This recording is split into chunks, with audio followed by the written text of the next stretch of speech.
నమస్తే, welcome to Telugu రాజ్యం. ప్రస్తుతం మనతో పాటు ఉన్నారు సీనియర్ జర్నలిస్ట్ భరద్వాజ గారు ఉన్నారు. సార్ నమస్తే.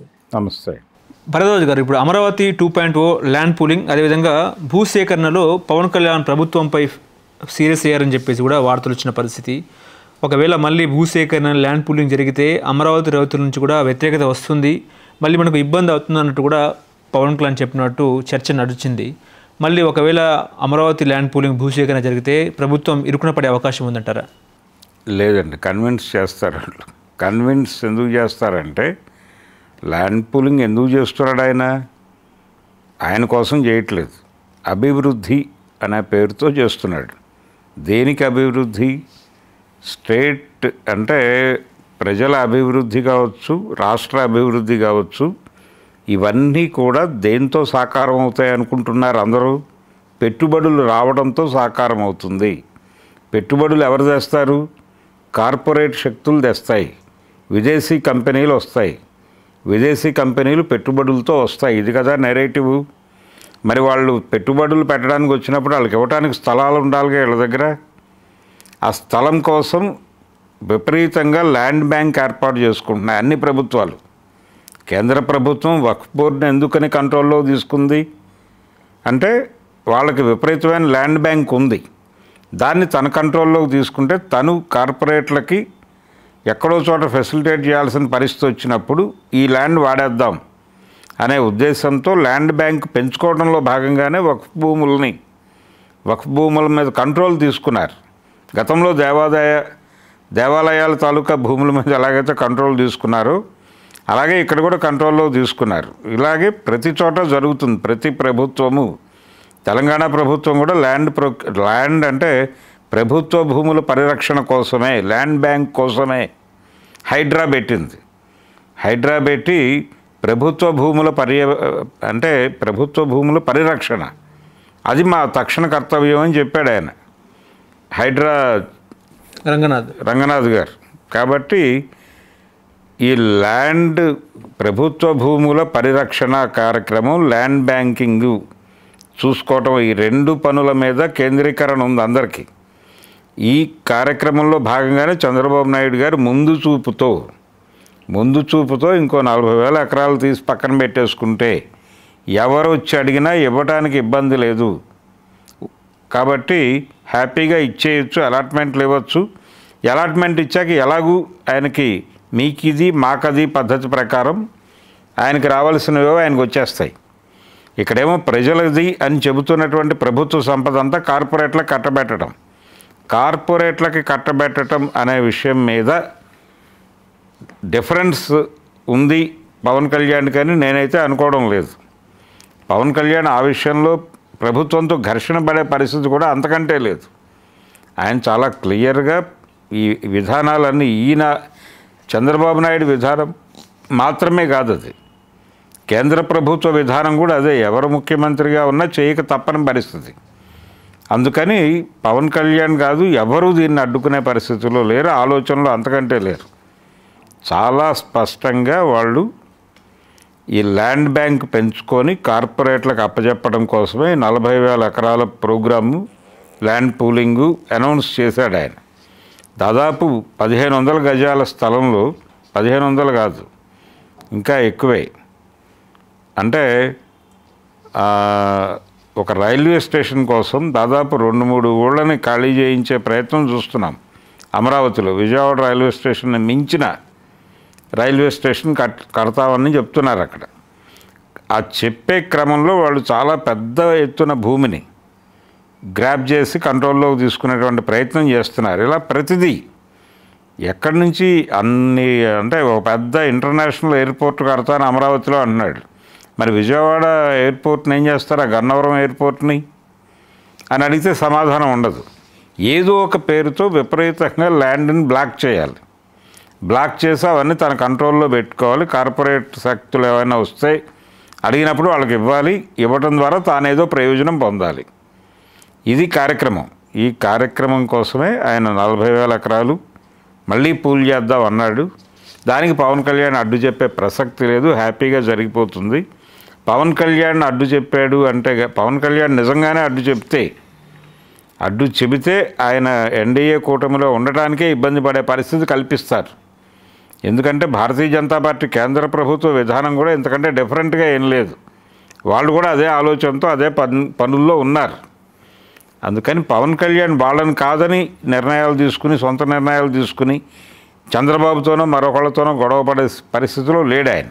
ఓకే, అందుకని అటువంటి ప్రమాదం అయితే ఉంటుందని నేను అనుకోవడం లేదు. భరద్వాజ్ గారు, ఇప్పుడు చింతమనేని వర్సెస్ పేర్ని నాని, వైసీపీ నేత అబ్బయ్య చౌదరి పొలంలో చింతమనేని అనుచరుల దౌర్జన్యం, వీళ్ళ కూడా నెట్ట చూస్తారు సార్. అంటే చింతమనేని కొంత దూకుడు స్వభావం ఉన్నటువంటి నాయకుడే. ఆయన గతంలో నుంచి చూసాం. అంటే లోకల్ ఒక పొలిటీషియన్ని, అంటే లోకల్ పొలిటీషియన్ను ఒక గవర్నమెంట్ అఫీషియల్ మీద దాడి చేయటం లాంటి కార్యక్రమాలు కూడా చూసాం చింతమనేని ఎపిసోడ్లో. అవును. ఇది ఇప్పుడు ఆయనకు అధికారం ఉంది, అంటే ఆయన ఏ పార్టీ నుంచి ఎమ్మెల్యేగా ఉన్నాడో ఆ పార్టీ అధికారంలో ఉంది. ఉన్నప్పుడు తన ప్రాభవాన్ని చూపించుకునేటువంటి ప్రయత్నం ఆయన చేస్తాడు ఖచ్చితంగా. అందులో భాగంగానే ఈ దాడులు కార్యక్రమాలు జరుగుతున్నాయి. ఈ దాడుల కార్యక్రమాలను అడ్డుకోవటానికి ఇటువైపు నుంచి ఏ ప్రయత్నం జరగాలో, అంటే ఆ ప్రాంతంలో ఇప్పుడు ఆయన ఉన్నటువంటి ప్రాంతంలో ఆయన మీద విమర్శలో మరొకటో చేయడానికి ఎవరు లేరు కాబట్టి పేర్ని నాని గారు ఆ బాధ్యత భుజాన్ని వేసుకుని ఆయన కొంచెం ఎక్స్పోజ్ చేసే ప్రయత్నం చేస్తున్నాడు. ఈయన ఈ ప్రయత్నంలో రాజకీయ దాడి ఇక్కడ చేస్తున్నాడు, ఫిజికల్ దాడులు అక్కడ జరిగిపోతున్నాయి చింతమనేని నాయకత్వంలో.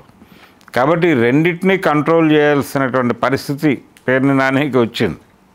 అవి కంట్రోల్ చేయడానికి ఆయన పద్ధతిలో ఆయన యుద్ధానికి తెరదీసి మాటల యుద్ధం చేస్తున్నాడు. ఓకే, మాటల యుద్ధమే ఇది, జస్ట్ మాటల యుద్ధమే ఇది. నిజానికి వీధి పోరాటాలకు సిద్ధం కావాల్సిన సమయం ఉంది వైసీపీకి. కానీ వాళ్ళు ఇంకా ఆ మూడ్లో ఉన్నట్టుగా కనిపించట్లేదు. కేవలం మాటల యుద్ధాలే జరుగుతున్నాయి. ఇది భౌతిక యుద్ధాలుగా మారటానికి కావలసిన పరిస్థితులు ఉన్నప్పటికీ వాళ్ళు ఎందుకనో వెనకడుగు వేస్తున్నారు. ఓకే, భరద్వాజ గారు, ఇప్పుడు ముఖ్యంగా అమరావతి విషయానికి వస్తే అమరావతిలో దాదాపుగా 4.5 లక్షల పింఛన్లు అవుట్ అయినట్టు కూడా వార్తలు వస్తున్నాయి. దాదాపుగా దొంగ సర్టిఫికేట్లతో పింఛన్లు క్రియేట్ చేసుకున్నారని కూడా మాట్లాడుతున్నారు. ఎట్లా చూస్తారు సార్, నిజంగా జరిగిందా లేదా స్పెక్యులేషన్ అవుతుందా అంటే ఏం చెప్తారు? అంటే దీనిలో కొంతమందిని అనర్హులుగా ప్రకటించటం, కొంతమందిని కొత్తగా అర్హులుగా ప్రకటించటం అనేది జరిగింది అక్కడ. ఈ అనర్హులుగా ప్రకటించిన వాళ్ళ మీద వాళ్ళు గతంలో అధికారంలో ఉన్నటువంటి పార్టీకి సన్నిహితులు అనేది కూడా పనిచేసిందా, రాజకీయ కక్షపూరిత చర్యగా దీన్ని చూడాలా అనేటువంటిది ఇప్పుడు అక్కడ జరుగుతున్నటువంటి చర్చ. అది అవినీతి మరొకట కాదు, రాజకీయ కక్ష సాధింపులో భాగంగా కొంతమందికి రావాల్సిన పింఛన్లు ఆపేసి వాళ్ళని ఎలిజిబుల్ కాదు అని చూపించేటువంటి ప్రయత్నం చేస్తూ, ఎలిజిబుల్ అని చెప్పి ఇంకొందరిని తీసుకొచ్చి లిస్టులో జోడించేటువంటి ప్రయత్నం. అంటే అస్మదీయులు అంటారు, అంటే తన వాళ్లకు ఎక్కడో చోట ఒక వడ్డింపు కార్యక్రమం పెట్టాలి అనే కార్యక్రమంలో భాగంగానే కొత్త వాళ్ళని అకామిడేట్ చేస్తూ, వీళ్ళని అకామిడేట్ చేసి వాళ్ళని ఉంచితే కుదరదు కాబట్టి కొంతమందిని ఆ ఏరియాలో తగ్గించేటువంటి ప్రయత్నంలో భాగంగా ఈ బ్యాలెన్సింగ్ స్కీమ్. ఇప్పుడు చాలామందికి రకరకాల వాగ్దానాలు చేశాడు చంద్రబాబు నాయుడు గారు. ఎన్నికల్లో ఆయన మాట్లాడుతూ వాలంటీర్ వ్యవస్థను నేను కించపరచడం లేదు, తక్కువ చేయటం లేదు, వాళ్ళ సేవల్ని తక్కువ చేయటం లేదు, వాళ్ళకి డెఫినెట్గా ఒక మంచి జరిగేలాగా నేను నిర్ణయాలు తీసుకుంటాను, వాళ్ళని అవసరమైతే రెవెన్యూ సర్వీసెస్లోకి తీసుకుంటాం, ఇన్ని మాట్లాడాడు. అలాగే వాళ్ళకి 5,000 రూపాయల వేతనం ఇవ్వటం అంటే కనీసం 10,000 ఇవ్వాలి కదా అని మాట్లాడాడు ఈ పెద్ద మనిషి చంద్రబాబు గారు. కానీ అధికారంలోకి వచ్చాక ఏం చేశాడు, వాలంటీర్ల పరిస్థితి అగమ్యగోచరం అయిపోయింది. ఈ రోజుకి వాళ్ళకి క్లారిటీలు లేవు, వాళ్ళని రెవెన్యూ డిపార్ట్మెంట్లోకి తీసుకోను లేదు ఏ క్యాడర్లోనూ. వాళ్ళందరూ కూడా ఏం చేయాలో అర్థం కాని పరిస్థితుల్లో నెమ్మదిగా అంతర్ధానం అయిపోతున్నారు. ఇటువంటి చర్యలు, ఇలాంటి కార్యక్రమాలు, ఇలాంటి అంటే వాగ్దానం చేసి మర్చిపోవటం, వాగ్దాన మరుపు అనేటువంటిది ఒకటి ఉంది ఆయనకి. మతి మరుపులాగా వాగ్దానాలు మర్చిపోతాడు. అలా మర్చిపోయినటువంటి పరిస్థితులు కొన్ని ఉన్నాయి. చంద్రబాబు నాయుడు గారు మర్చిపోయినటువంటి కార్యక్రమాల్లో వాలంటీర్లు ఒకటే కాదు, అనేక విషయాలు ఉన్నాయి. ఈ ప్రాసెస్లోనే ఈ క్రమంలోనే ఇలాంటి కార్యక్రమాలు కూడా జరుగుతాయి. అంటే ఇవి అస్మదీయుల్ని అస్మదీయుల్ని ఎక్కడో చోట అకామిడేట్ చేసి వాళ్ళకి ప్రయోజనం కలిగేలాగా చేయటం, అలాగే అవతల పార్టీ వాళ్ళకు ఉపయోగపడతారు అన్న వాళ్ళని కట్ చేయటం. ఈ 2 పనులు జరుగుతున్నాయి అక్కడ. 2 కార్యక్రమాలు అన్ని ఏరియాల్లోనూ జరుగుతున్నాయి. ఇప్పుడు మీరు చెప్తున్న సంక్షేమ పథకాల వ్యవహారంలోనే కాదు, ప్రతి ప్రాంతంలోనూ తన పార్టీ వాళ్ళని అకామిడేట్ చేయడానికి ఆయన ప్రయత్నం చేస్తున్నాడు చాలా క్లియర్గా. ఆ మేరకు అవతల వాళ్ళని పక్కకు జరిపే ప్రయత్నం కూడా కాన్షియస్గానే చేస్తున్నాడు. ఓపెన్గా మాట్లాడుతున్నారు కూడా వాళ్ళు. అందుకని ఆ కార్యక్రమం అలాగే జరుగుతుంది. ఇది రాజకీయ కక్ష సాధింపు చర్య అనుకోవడంలో ఏ విధమైనటువంటి తప్పు లేదు. అది ఖచ్చితంగా రాజకీయ కక్ష సాధింపు చర్య. హలో, తెలుగు రాజ్యం ఛానల్ చూస్తున్నారా? సామాజిక రాజకీయ జీవన చిత్రణే తెలుగు రాజ్యం.